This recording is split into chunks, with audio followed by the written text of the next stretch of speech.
Hi, and welcome to Community Living Out Loud, a podcast brought to you by Community Living Mississauga. I'm your host, Peter Reynolds. In this podcast, we celebrate the lives of persons who have an intellectual disability and the incredible advocacy work that's being done on behalf of them and their families. In our very first episode today, we're going to learn a little bit more about what Community Living Mississauga is, the services they offer, and how you can not only access those services, but how you can help an individual or support an individual with an intellectual disability in your community. And joining me are two people who understand everything there is to know about Community Living Mississauga, at least I hope so, and that is Laura Sluce, who is a chartered professional accountant and partner with Ernst Young. She joined the board of directors at Community Living Mississauga in 2015 and was appointed president in 2022. And Keith Tansley is executive director at Community Living Mississauga, and he's been with the organization since 1982. Welcome to the podcast. Thank you, Peter. We're happy to be here. So maybe we could just start with the simplest question, and that is, what is Community Living Mississauga? Sure. Community Living Mississauga is a local organization, and our mission is to support people who have an intellectual disability. We also support their families, but we look to support them in all walks of their life, from early childhood to retirement. Laura, what kind of services do you offer individuals at Community Living Mississauga? Hey, Peter. We offer people with an intellectual disability all types of services. So as Keith mentioned, we start out with children in our early childhood programs and take that right through to summer recreational programs that support children and teens, to people that are adults. And that is through our 24-hour residential support. We support people through independent living programs or day programs that support people to get out within their communities. And that's just sort of some examples of our programs. But I think really, truly, all of the programs come down to the belief of the organization that really is supporting people to be active in their communities and really allow individuals and people to, have their lives within on a daily basis within the community. So all of our programs are geared around that fundamental belief. It seems like a really holistic approach. Definitely. And I think, building upon Keith's statement, it really is supporting people from, as children right to adults to ensure that they have a meaningful life within their community. Keith, you've been with the organization for, if my math is correct, 42 years. And I'm just wondering, can you tell us a little bit about how community living got started and how it's evolved from then to now? Sure. I think there's lots of community living associations across Ontario. Almost every town has one. And they started back in the mid-50s. We were one of the earlier ones in Mississauga. But really, it was a group of parents that, had children who had intellectual disabilities. And they, at that time, unfortunately, a lot of people, doctors would recommend that people be institutionalized to, a lot of different things like that. But these parents really wanted a couple of things. One, they wanted to keep their, sons or daughters at home. And two, they wanted them to be accepted. Okay. So some of our early mission statements, were really more around acceptance and respect for people who have an intellectual disability. Over the years, that has changed, as our services has. And now we're, more into, certainly respect is a big thing, but we're looking at, we want people to be included in their communities. And not only included, as Laura mentioned, we want people to be, to actively participate. We want people to have jobs. We want people to go to wherever you and I go, right? Everybody should be doing that. Okay? In the early days, again, go back to some of our services, the very early ones were started as a resource for, I would say, almost a preschool. So, young parents had to work, and, a lot of preschool settings were not, adapted to support children who had an intellectual disability. Again, not quite sure why, because, just like supporting any other child. But unfortunately, those days, services were segregated. Over time, that's changed. Now, all children are in their neighborhood schools and their preschools, etc. Also, in the early times were, day programs, really looked at shelter workshops. And basically the definition is shelter workshops. It was a workshop, it was a business. Some businesses thrive, but the whole sort of background, they were called ARC Industries, which is Adult Retraining Center. But unfortunately, even though, they were making some money, it was in a very sheltered environment. Nobody was really being trained. So in the early 80s, we actually took that model and started, insisting that people go for active employment. First it was just, being out in the community. And nowadays we have hundreds of people out in our community that are being paid a livable wage. Over the time, though, we also grew. I mentioned, unfortunately, back in the early 50s, people were, still being, sent off to institutions, right? And so during the 70s and 80s and right up until the 1990s, we played a major part, as all associations did, in bringing people back from these large-scale institutions and moving people into, their homes and community, right? So we offer many different models now. And really, our services now have really evolved to working on people's goals. And again, going back to that inclusion word, we want people to be included, respected, and actively participate in our community. Keith, you talk a lot about this idea of inclusion, but also the idea of integration. And I want to know if you or Laura could talk a little bit about the importance of having that sort of seamless, that your programs are sort of seamless with the larger community, that there's that integration. Sure. Laura, do you want me to take this? Sure, Keith, why don't you go ahead? Really, inclusion and integration are two words. They tend to be overlapped. Integration means, you're coming into the community. Inclusion means you're actually being, part of the community. You're part of the group. You're part of, everyday life. And there's no segregation at all. But really, again, the words are, fairly similar. That's really what we want. And our whole philosophy is based on, I think, what many of us want for society as a whole. It really doesn't matter what your background is, what your intellect is, creed, color, whatever. We want everybody to be on an even footing. We want people to have access to jobs, access to their local religions, the choice of religions, whether they get married or not. Everything that you and I take for granted, I think all people should have that. And that's really our vision and our philosophy. Laura, I just want to ask you about this idea of sort of choice and individualized programs. So we can, from what Keith was saying, in the past, we had individuals being put in institutions, where they had no choice.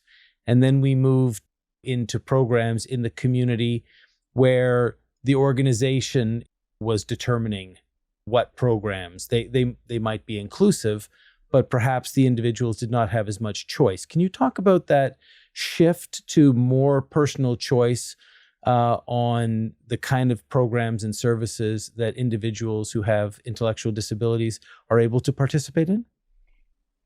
Yeah, no, I think it's an important question because I think it's important for people that we support as well as their families to feel as though they're part of the decision making in allowing people to choose what programs they'd like to participate in, as well as being able to choose the support that's available to them.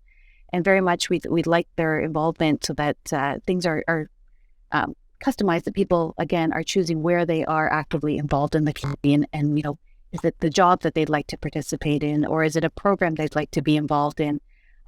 So no, I think choice is very important, and where choice is available, I think it's critical that the people that we support and their families are involved in that. Can you give me an example of if somebody is getting involved in a day program or perhaps in looking at an employment program that you might offer, what those choices could be? Keith? Sure.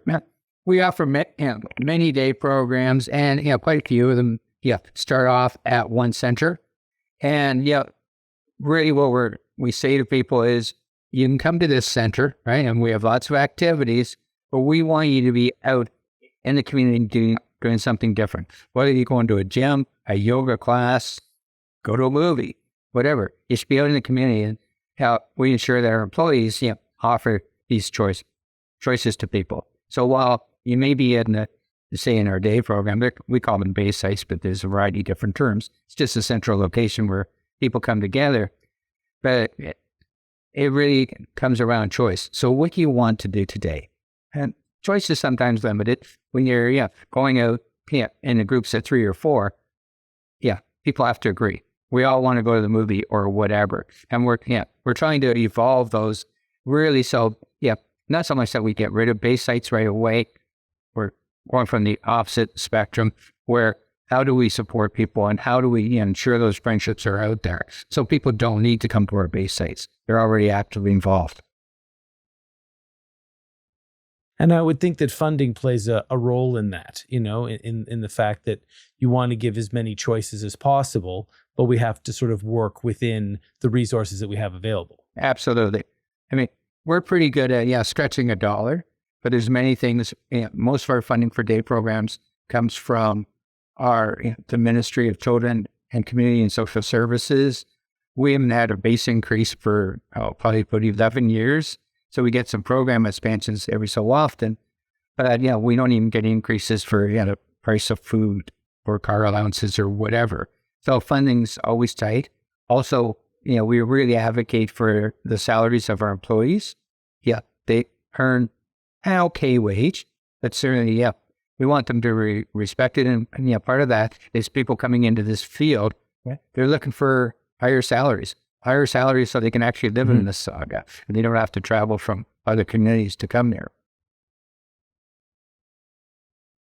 Laura, we've touched on the idea of funding, which I'm sure is something that's constantly top of mind. I'm wondering, what are some of the other challenges that are facing Community Living Mississauga today? Yeah, no, and I think, funding, as Keith mentioned, a lot of our programs are funded, but really it's ensuring that there's sufficient funding to go around.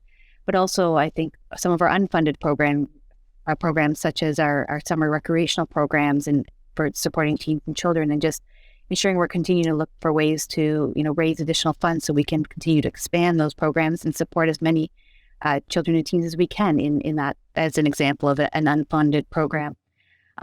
Keith touched on recruiting, so I won't touch on that, but obviously that is an area that, we have many employees, many passionate, dedicated employees that do fantastic work, but, obviously we're always looking to recruit to ensure that we have enough staff to continue to expand our programs. And I think the last thing, just on advocacy, we've touched on this, but obviously that is continued challenge, just continuing to advocate, and it's truly important that we continue to do that amongst ourselves as a voice, but also amongst the community to ensure people are being fully inclusive of all individuals, as was previously mentioned. When it comes to recruitment, obviously, salaries are going to be a factor. Do you think that also sort of public awareness that that help is needed? Is that part of the challenge, getting the word out? Keith, why don't you take that question? Yeah, that's funny. We were just talking about that this morning, and the change in, how people get jobs, what they're looking for. And unfortunately, in our service, I think we've fallen behind in, the public and the school system knowing about us. Okay, so not that many people are coming into the field. Partly is, things changed with the pandemic. We saw the crisis in long-term care. They didn't have enough staff. They weren't paid. They were very poorly paid. So a lot of their focus has gone on to, actually pay for education for more people to become, personal support workers. Also, they've been trying to raise the wages. And now all of a sudden, our sector is getting pushed. So people that would have been coming into our sector are now sort of going somewhere else. And sometimes, a lot of our staff go to the school for us. So I think a big part is, sometimes it does come back down to money, but a lot of times it does, as you say, come down to public awareness. Do people know, even from a high school level? Are the guidance counselors talking about, this is a possible career choice? Are the colleges really they're pushing developmental service workers as a real career? And also, I know provincially we're trying to professionalize, okay? Much like the nurses did, back in the 70s and 80s, right? This is a real profession, something you can call a career. Well, development and service workers have been for many times, but I think we've lost some ground through the pandemic. So we're working through some of those issues. Laura, what do you see the future for Community Living Mississauga in the next 5 or 10 years? Well, I hope it continues to move in the direction we're moving and continue to expand our programs to allow us to support more people. And again, in the current world, technology obviously has come in to be a big portion of this, through COVID-19, how we've been able to adapt and, do programs on a different way and be able to still connect with people. I think we've learned a lot through that. We're happy to be back in person and doing a lot of things together in our community. But I think using technology and being able to support people in different ways is definitely the way of the future, and something that I think we can continue to adapt with. But we obviously want to continue to build on inclusion, and that will remain the forefront and importance of this. Laura, I know you've gone from board member to vice president to now president. What keeps you going? What keeps you coming in? What keeps you passionate? Yeah, no, I think, truly believing in everything that Community Living Mississauga does. I have a personal connection. So my oldest son has an intellectual disability, and that's how I originally was connected with Community Living Mississauga. He was supported through a preschool program, so through the early childhood development support. And I think from there, it just had been a great relationship, but truly have a personal connection, which continues from my own, meaning towards this, but being able to meet the people that we support, the employees, the other board members that we work with. We all have a common passion in that we all want to support all people with a disability, and obviously here specifically with intellectual disabilities, and truly just why I continue to be involved with the organization on a day-to-day basis. And Keith, how about yourself? I think many factors. One is sort of, just my love for our mission and stuff like that. But I think something that keeps me going is really the response we're getting from everybody. Our board of directors, our volunteers. We have over 400 active volunteers, student placements, right? The families that we support are great. They're very grateful. They're very, in touch with what we want to do. People we support for sure. They want their lives to be better, right? So they believe in the vision that we have for them. Certainly our employees, we have over 500 employees. Just an amazing group of people. And we know they're not here just for the money. They're here for their passion. They're here to make a difference.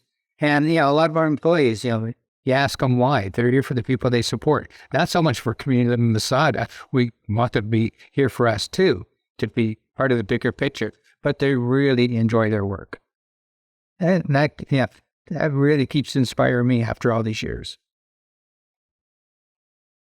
So for those people listening, perhaps they're a family with a child who has an intellectual disability, and maybe they're living in Mississauga now, or maybe they're thinking of moving to Mississauga. And I'm sure that's a huge factor when it comes to moving into a new community. Will there be the services out there? What would you say to them, and in terms of how they can reach you and how they can start to access your services? I think certainly the easiest way and quickest way is just check out our website. It's clmiss.ca, so that's Community Living Mississauga, but it's clmiss.ca. With that, we have all of our information. We talk about a wide variety of programs on that. We talk about our mission. We have articles there about success stories of people out working in our community, living independently, etc. What our board's doing, etc. So that's a really good start for a source of information. You can always contact us. Now, to actually access our services, you have to go through Development of Services Ontario. It's more of a government thing, how to access all services in this sector, but that's also listed on our website, how you get in contact with them. And Laura, for those people out there who are looking to support Community Living Mississauga or support individuals who have an intellectual disability in the community. Is there anyone specifically that you're looking for? Can anybody help? If there's somebody from someone who's retired to somebody in high school, is there a place for them at Community Living Mississauga? Yeah, no, we're always looking obviously for active volunteers. If you want to get involved as a volunteer or through some of our fundraising, we have events that happen throughout the year that we're happy to have people join us to ensure that, we continue to support people. But yeah, there's many ways that you can get involved. And again, the website that Keith mentioned is a great starting point on how you can look to volunteer, contribute, donate, or get involved. That's terrific. And actually a great segue to a segment that we're going to have as a regular feature on the podcast. And we're going to be talking to a featured partner, somebody who has committed their time, expertise to Community Living Mississauga. And today our featured partner is Greg Simons, who is a director and portfolio manager for Scotia McLeod. And he is a member of Community Living Mississauga's board of directors. Greg, welcome to the podcast. Thanks for having me, Peter. Well, you've been hearing what everyone's been saying up to this point. Maybe you can tell me a little bit about why you decided to support and donate your time to this organization. Sure, I'd be happy to. I guess my involvement goes back just a little over 20 years ago, and it was actually on a professional basis. They were looking for someone to help manage the Community Living Foundation funds. And that's how I got to know the organization. And once I assumed that role, I became more curious about what they were doing in Mississauga. So I started to nose around and see what I could do to help out. I also have a personal connection to people with an intellectual disability. My nephew has one, and although he doesn't live in Mississauga, I was keen to find out about what other services were involved in the community living network in Ontario. So I took a pretty keen interest in it. Because of my background in finance, I decided to see if I could help out personally by helping with fundraising. So I got involved in the very first community living golf tournament many, many years ago. And it was quite small. And because I'd done that kind of thing before, I was encouraging everybody to see if we could expand it, which we were able to do, thankfully.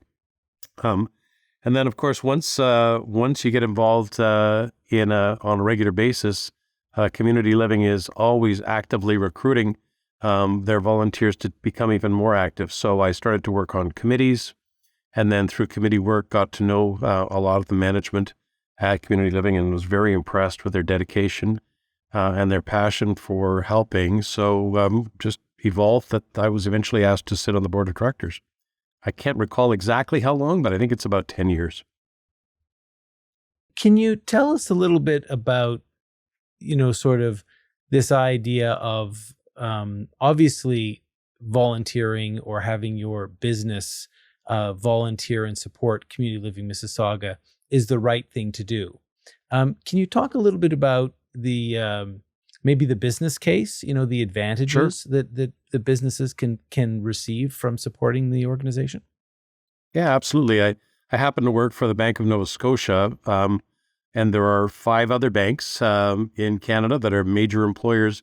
We have 90,000 employees across Canada. So we're very, very employee intensive. And like most good employers, they encourage our workers to go into the community and see where they can help out and bring our resources to bear.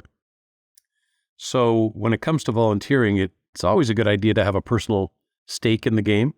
And whatever organization you're going to get involved in is going to value your services when you have that kind of commitment to them. So Scotiabank has been a real leader in terms of promoting the idea of community involvement. And I like the idea of using leverage, and in this case, it's corporate dollars. So I started sniffing around about how I could get the bank to pitch in as well. And I guess that's my message to anybody who's listening who works for a major corporate employer. I would be very surprised if you could find a major corporate employer who didn't have a charitable foundation of one sort or another where they encourage their employees to take advantage of the funds that are available. And whether it be a bank or a life insurance company or anybody who works for a major corporation, we as good corporate citizens want to be involved. And the more local it is, the better it is. So from Scotiabank's point of view, what really was exciting to me was that they would leverage up the amount of involvement they would have by the number of people we could recruit Scotiabankers in the community. So they would have different levels of funding based on the number of people that were actually involved on the ground. So naturally, we went for the most funding we could possibly get, which meant that we had to get 30 different Scotiabankers in Mississauga to get interested in the cause.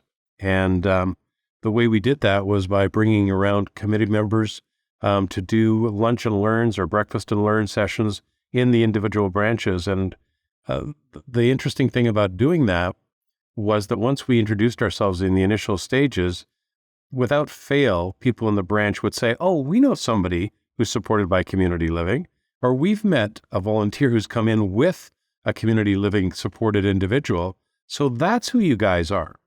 So pretty soon they all became quite interested, and we've had to turn away volunteers who want to get involved, and that's a good thing. So what we try to do is make sure that we revisit the branches in the community so they can see that we're actively involved, and try to rotate the people who help.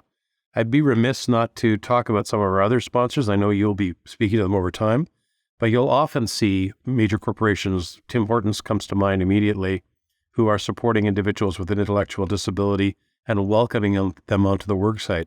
So the more we can do to have corporate involvement in our cause, the more we are able to be successful in our cause, which is community living. That's getting the people involved in their own community, and getting away from the stigma of people who are isolated or treated like a different entity, and they only have access when they're moving in groups together rather than moving with their peers in the community. So so I've been excited about the opportunity to use my corporate parents' leverage wherever we can, and the more I learned about community living, the more I wanted to help out. That's great, Greg. Thank you very much. Laura, your thoughts on what Greg was talking about in terms of nurturing that corporate involvement and corporate partnership? No, I think, it's very appreciative of all of Greg's involvement and him bringing sort of his corporation behind him with him.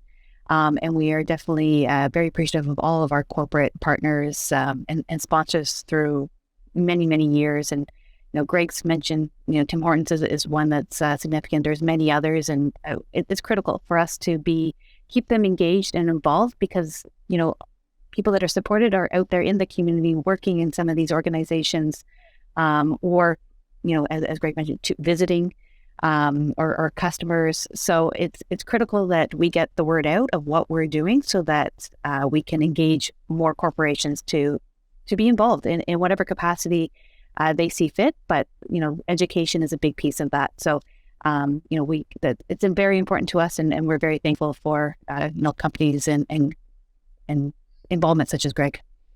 And Keith, it's interesting what Greg was saying about how, when you start to reach out within the community, everybody knows somebody who's impacted or is supported. And often it's just a question of increasing that reach and increasing that awareness. Absolutely. And I think you see that through our whole community. One thing you asked me about, what inspires me to keep going on that. And I was waiting for Greg to come on. I mean, Greg is just an example. Laura is an example of, one of our volunteers. Greg is a volunteer and a corporate partner. And we have so many corporate partners. And whether they're involved in our fundraising, or generating different activities, certainly we have so many great partners that provide employment opportunities to the point where, I think sometimes we have more employment opportunities than we have people to take the jobs. But also in general, our local politicians, our community itself, Mississauga community, is an incredibly rich community and very accepting. You're always turning on the news and hearing not so great things, but I think really at the roots in the Mississauga community, they're very accepting of everybody, and especially people who have an intellectual disability. And I think we've been very, very fortunate to sort of ride on their coattails, and that helps us get people jobs. That helps us get volunteers. That helps us get employees. We still need employees, but it's certainly a big thing. It gets our name out there. So when we go to the local gym and stuff like that, people are very welcoming. We had a situation, I can just tell you a little story, where people were meeting on a local mall, and basically just do a day a program on a Saturday, and they were having this trouble getting this young lady out of the mall to come to the group that they were going, wherever they were going that day. But she was more involved with the Tai Chi people that were already participating in the mall. She was having too good of a time, and they were very welcome of her. So that's a really that's a good problem to have. She wanted to stay there. She wanted to, and they wanted her to stay too. Yeah. Well, we want out, but she did go on to have a great day out in the community. Oh, that is a good problem to have, and definitely that idea of integration. I know my son in his school, there are individuals with intellectual disabilities. There are people that have autism, and he doesn't think twice about it. That they're part of the school, they're part of the event, part of friendship. So that's definitely the goal, and looks like you guys have been doing it for many years and are continuing to look to ways to improve the situation. I'd love to end the podcast by maybe you each could just tell me sort of one thing you'd like somebody listening to this podcast to take away. And perhaps we could start with you, Laura. Yeah, I think, sort of building upon that story you just said, Peter, with your son, is I think the concept of inclusion is not that people look at someone as though they're labeled with something. So not to look at someone as though they're labeled with an intellectual disability, but just they are a person just like the rest of us. And we don't enter a room with a label. We just enter the room as ourselves. And I think if you look at everyone as though they're no different than anyone else, regardless of how they may look, the disability they may have, then that, we've made progress. And I think that's important for people just to try to think, not to think differently, but just to look at everyone the same. Keith. Well, I think Laura just took mine, but it really comes down to, again, we want people to be included. And part of being included is people have to participate in their community, right? So there's a certain responsibility on all of us as community members, and certainly not just people with support.